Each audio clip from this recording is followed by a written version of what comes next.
আসসালামু আলাইকুম সবাইকে। সবাইকে শুভেচ্ছা এবং অভিনন্দন জানাচ্ছি সোয়ান সলিউশন পক্ষ থেকে এবং অ্যাকাউন্ট মাস্টার ইনস্টিটিউট পক্ষ থেকে। আজকে আমরা আমাদের চার্ট অফ অ্যাকাউন্টের ষষ্ঠ লাইভ সেশনে এসে উপস্থিত হয়েছি। আজকে হচ্ছে আমরা দেখার চেষ্টা করব জেরো অ্যাকাউন্টে কিভাবে এক্সপেন্সকে অ্যাড করতে হয় বা এক্সপেন্সের যে ক্যাটাগরিগুলা সেগুলা নিয়ে আমরা একটু আলোচনা করার চেষ্টা করব। তো আসুন আজকে আমরা চলে যাই যে আমাদের হচ্ছে জেরোর যে কাঙ্ক্ষিত ড্যাশবোর্ডে, সেখানে আমরা চলে যাব। এটা হচ্ছে আমাদের জেরো ড্যাশবোর্ড। জেরো ড্যাশবোর্ডে আমরা চার্ট অফ অ্যাকাউন্ট পাবো হচ্ছে অ্যাকাউন্টিং এর আন্ডারে অ্যাডভান্স অপশনে গেলে চার্ট অফ অ্যাকাউন্ট আমরা পাবো। এখান থেকে আমরা প্রিভিয়াস আলোচনাগুলো করছিলাম অ্যাসেট, লায়াবিলিটি, ইকুইটি। আজকে আমরা দেখার চেষ্টা করব হচ্ছে এক্সপেন্স। তো আমরা যদি ম্যানুয়ালি অ্যাড করতে যাই বা একটা অ্যাকাউন্ট অ্যাড করতে চাই, তখন আমরা অ্যাড অ্যাকাউন্টে গিয়ে দেখেন, যদি অ্যাকাউন্ট টাইপে যাই তাহলে তারা কয়টা ভাগে ভাগ করছে সেটা আমরা একটু দেখতে পাবো এক্সপেন্সটাকে। তো এক্সপেন্সটাকে এখানে তারা বেসিক্যালি ৪ টা ভাগে বিভক্ত করছে। ১ম এ হচ্ছে ডেপ্রিসিয়েশন, তারপরে হচ্ছে ডিরেক্ট কস্ট, তারপরে হচ্ছে আপনার এক্সপেন্স, এরপরে হচ্ছে আপনার ওভারহেড। এখন আপনাদের যে চার্ট অফ অ্যাকাউন্ট আছে, সেই চার্ট অফ অ্যাকাউন্টের নেচার অনুযায়ী আপনাকে এই ৪ টা ভাগে অবশ্যই সঠিকভাবে আপনার চিন্তা ভাবনা করে আপনাকে অ্যাকাউন্ট টাইপটা সিলেক্ট করতে হবে। এটা কি ডেপ্রিসিয়েশনের আন্ডারে যাবে? নাকি সেটা ডিরেক্ট কস্টের আন্ডারে যাবে? নাকি সেটা এক্সপেন্সের আন্ডারে যাবে? নাকি সেটা ওভারহেডের আন্ডারে যাবে? ঠিক আছে? আমরা নরমালি ডেপ্রিসিয়েশন দিয়ে দিব। তারপর প্রতিষ্ঠানে যদি কোনো প্রত্যক্ষ যদি কোনো খরচ থাকে সেটা আমরা ডিরেক্ট কস্ট দিয়ে দিব। তারপরে এছাড়া যদি অপারেশনাল যদি কোনো অপারেশন যদি কোনো কস্ট থাকে সেটা আমরা এক্সপেন্স হিসেবে চিহ্নিত করতে পারবো। তারপরে ওভারহেড যদি ইনডাইরেক্ট কোনো এক্সপেন্স থাকে সেটাকে আমরা ওভারহেড হিসেবে চিহ্নিত করতে পারবো। তো আমরা চেষ্টা করব যে একটা অ্যাকাউন্ট অ্যাড করার জন্য। তাহলে সর্বপ্রথম আমরা একটু সার্চ করে দেখি ডেপ্রিসিয়েশন এক্সপেন্স। এই নামে আমাদের কোনো চার্ট অফ অ্যাকাউন্ট আছে কিনা? এই নামে আমাদের কোনো চার্ট অফ অ্যাকাউন্ট নাই। তাহলে আমরা এটা চার্ট অফ অ্যাকাউন্টটাকে এড করার চেষ্টা করব। তো আমরা চলে যাব এড অ্যাকাউন্টে। আচ্ছা, তার আগে আমি একটু আ দেখে আসি আমাদের চার্ট অফ অ্যাকাউন্টের নাম্বার কোনটা এভেইলেবল আছে আমাদের জন্য। ৩৬০ থেকে আমরা দিই। ওকে। এড অ্যাকাউন্টে চলে যাব।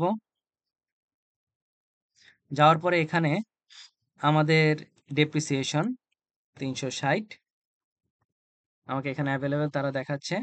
এক্সপেন্সের নাম দিব হচ্ছে ডেপ্রিসিয়েশন এক্সপেন্স।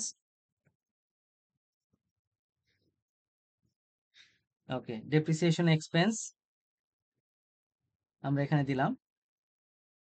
আচ্ছা, আপনি চাইলে এখানে ব্যাখ্যা ডেসক্রিপশন লিখতে পারেন, না হলে এটা সেম রাখতে পারেন। আপনি ব্যাখ্যা এছাড়াও আপনি লিখতে পারেন the amount of asset cost that was consumed during the period, এটাও লিখতে পারেন। অনেক সুন্দর একটা লাইন যদি আমি লিখে দিই, the amount of cost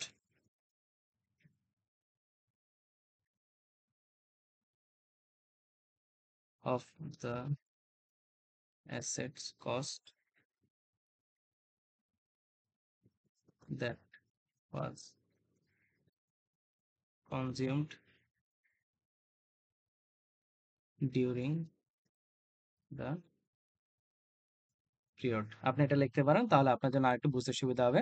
the amount of assets cost, the amount of asset cost that was consumed during the period. No VAT দিয়ে আমরা এটাকে সেভ করবো। 360, দেখেন আপনার ডেপ্রিসিয়েশন এক্সপেন্স নামে একটা অ্যাকাউন্ট অ্যাড হয়ে গেছে। তারপরে আমরা যখন অনেক সময় ইন্টারেস্ট দিয়ে থাকি, তখন ইন্টারেস্ট পেইড নামে আমাদের একটা চার্ট অফ অ্যাকাউন্টের প্রয়োজন।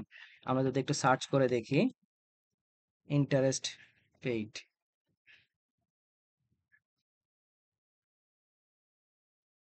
আচ্ছা, ইন্টারেস্ট পেইড নামে কোনো চার্ট অফ অ্যাকাউন্ট নাই, তাহলে আমরা এটাকে অ্যাড করার চেষ্টা করব।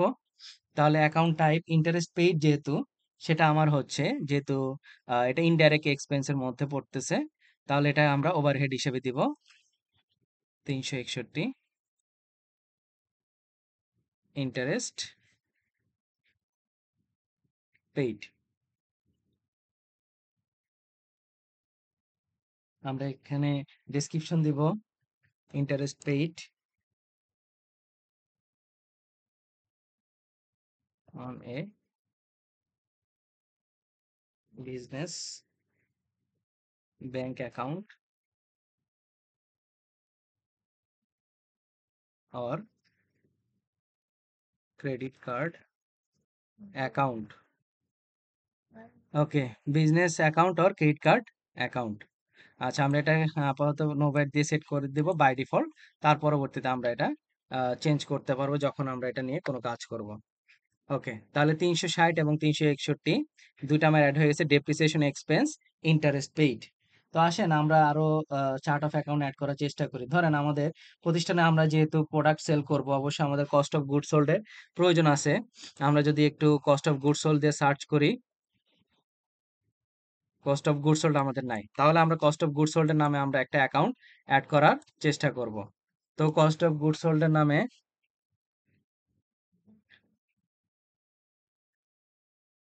তো আমরা প্রথমে কস্ট অফ গুডস সোল্ড এর নামে একটা অ্যাকাউন্ট অ্যাড করব। কস্ট অফ গুডস সোল্ড হচ্ছে আমাদের ডিরেক্ট কস্ট, আমরা 362 দিব। আমার কাছে অ্যাভেলেবেল তারা দেখাচ্ছে।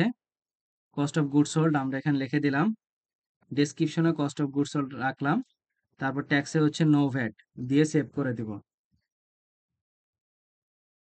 তাহলে আমাদের তিনটা অ্যাকাউন্ট আমরা অ্যাড করলাম, একটা হচ্ছে ডিরেক্ট কস্ট, একটা হচ্ছে আমাদের এক্সপেন্স, আর একটা হচ্ছে আমাদের ওভারহেড। এইভাবে করে আমরা অ্যাকাউন্ট অ্যাড করতে পারি। তারপরে যদি আপনার কোনো অ্যাকাউন্ট ডিলিট করতে হয়, ধরেন আপনার এই যে ক্লিয়ারি অ্যাকাউন্টটা এটা আর প্রয়োজন নাই, আমরা বরাবর মতোই যেগুলা লক চিহ্নিত দেওয়া আছে সেগুলো তো ডিলিট করা যাবে না, এছাড়া বাকিগুলাকে আপনি চাইলে ডিলিট করতে পারেন। তো যদি আমার না প্রয়োজন থাকে তাহলে আপনি রেখে দেন, কোনো সমস্যা নাই। আপনি ডিলিট করতে চান, সিলেক্ট করে ডিলিট অপশনে দিতে পারেন অথবা আর্কাইভ করতে পারেন। আর্কাইভ করলে পরবর্তীতে সেটাকে আবার নিয়ে আসা যাবে, অ্যাক্টিভ করে নিয়ে আসা যাবে। আচ্ছা, তো আমাদের সব অ্যাড করা কমপ্লিট। এখন আমরা যদি প্রিন্ট করতে চাই তাহলে প্রিন্ট পিডিএফ এ চলে যাব। আমরা প্রিন্ট পিডিএফ করতে যাব।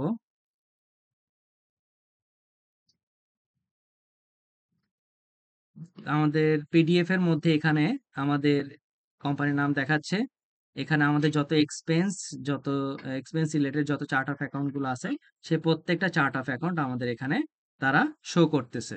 তো এভাবে করে আমরা একটা এক্সপেন্স অ্যাকাউন্টে কিভাবে অ্যাড করতে হয়, কিভাবে ডিলিট করতে হয়, আর্কাইভ করতে হয় এবং কিভাবে প্রিন্ট আউট করতে হয় সে বিষয়ে বিস্তারিত আমরা জানলাম।